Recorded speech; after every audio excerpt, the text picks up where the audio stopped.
So, yep, I'm Mike Coronella. I am the co-founder or co-creator of the Hayduke Trail. It's a route that we kind of accidentally came up with while we were wandering across the desert trying to figure out why there were 5 national parks in southern Utah instead of one big one. The first trip we did was 20 years ago. It's today the 28th, so we were not quite to Needles yet, 20 years ago. And the idea was we just wanted to really show off southern Utah and kind of get loud about the public land issues and, why there was all this open space. And that took us 94 days to get to Zion. It was a really slow pace. We went through a bunch of places that literally we couldn't find anybody who could tell us if you could get from point A to point B. So we had a lot of wiggle room involved in case we had to turn around, in case we got lost. We'd have GPSs. We found the 7.5-minute topo maps were wrong a lot out here. They'd never been ground truthed.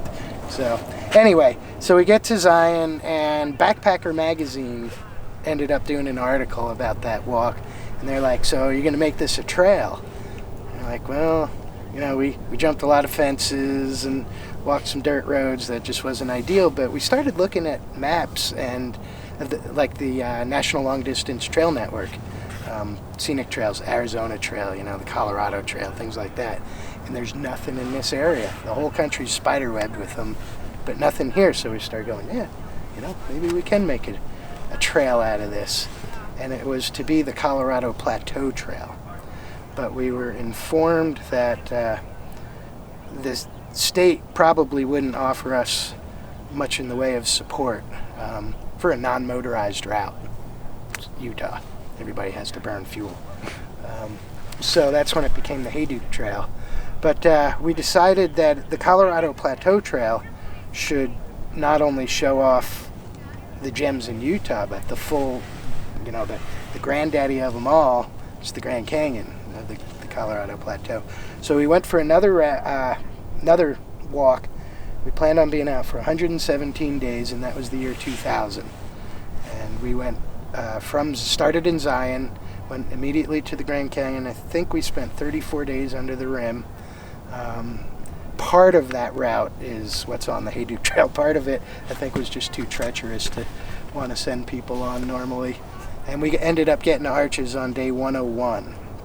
And we took kind of the best of those 2 routes and put them together with some other modifications. And that became the Hayduke Trail. We were literally solicited by the University of Utah Press to write a guidebook to a route that would get you through all this. And there's no laws that say you can't describe a foot route across public lands. So the Hayduke Trail is a rogue route as far as I know, which is only proper. I've gone to DC a bunch to talk about protecting our public land here, wilderness, monuments, things like that. And one of the things that I think the Hayduke Trail could serve as is a base as a national scenic trail. I mean, it's ungodly scenic. You're going to have your socks blown off a bunch of times. It's absolutely amazing. But a scenic trail has a view shed. That is a legally protected area. And that's what I would love to see happen while we're gutting, 2 monuments that this trail spends a lot of time in. You're going to spend a lot of time in what was protected land out there. And hopefully we'll get that back. I suspect we will. If not, there are people who are pretty concerned about what happens to this land.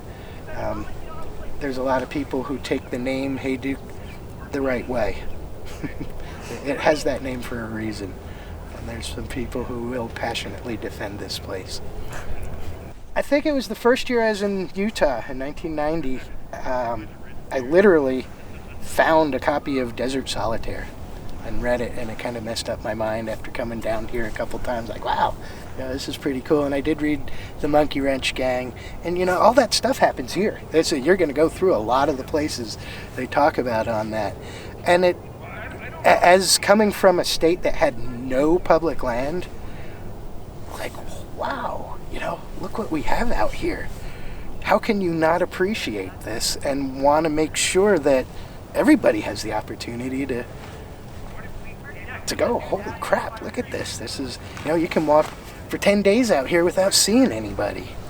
Try to do that in, the UP even, which is a cool place. Mm-hmm. Mitch and I were going in 2005 is the year the guidebook came out, and in theory we were going to go out and kind of ground truth the book and make sure it was all good. And by then we had basically stopped talking to each other.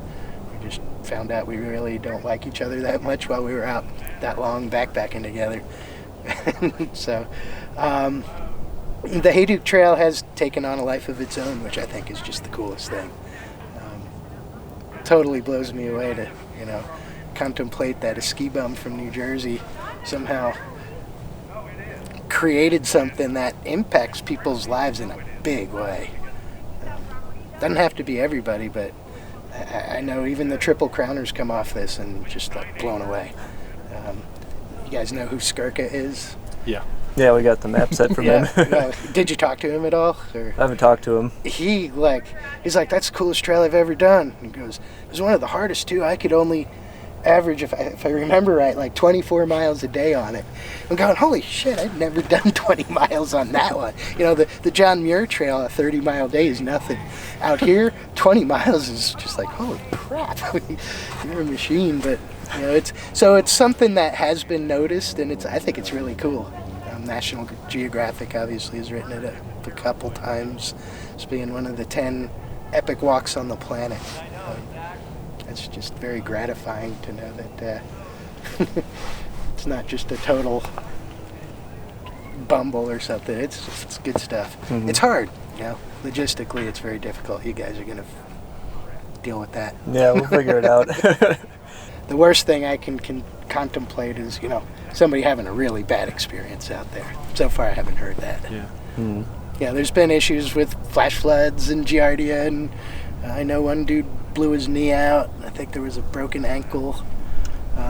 There was a group that went through, they didn't even get out of Arches before they quit, and because of a quicksand incident in Courthouse.